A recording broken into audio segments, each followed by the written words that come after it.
Our current policy on family limit is that there's no restriction on the number of children that can be born within one family, but there is a limit to the number of families that can be created as a result of one donation, whether that's from an egg donor or a sperm donor. That donor can specify fewer families if he or she wishes to, and that normally happens where someone is donating to somebody that they know, and therefore they only want one family to be created as a result of their donation. There are two reasons why we set a family limit policy. The first is based on the chance that two people who grew up in separate families but had the same donor might meet later in life and want to form a relationship with one another without knowing that they're genetically related. The second issue is really more of a social issue to do with the number of children who are born as a result of one donor. We set the limit at 10 because that's really based on the idea that that's the number of people with whom one can have a meaningful social relation.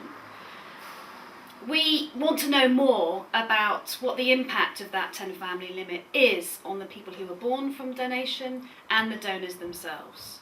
How would they feel about a higher limit, maybe of 15 families, or would they prefer to have a lower limit based on the idea that they'd only really want to have social relationships with a smaller number of people? We want to hear the public's views about our family limit policy and whether it should change. From the point of view of the risk of two people being genetically related and meeting each other without knowing that, the risk is relatively low, and the family limit in relation to that could indeed be raised. But there's a broader issue here based on the kind of social relationships involved in donation. For the first time, donor-conceived people reaching the age of 18 can, if they want to, get in touch with one another and may well meet up.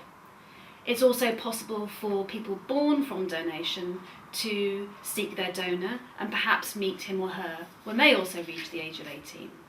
So for the first time, there are real relationships being formed here as a result of donations that happened many years before. And what does the family limit mean in that context? If it goes up more than it is at the moment, will that mean that donor-conceived people and donors just have too many people to form any kind of meaningful relationship with? Would those people rather the limit stayed the same or went down? And that's why this important issue needs to be looked at, and that's why we want to hear both the public's views and the people who are involved in the process.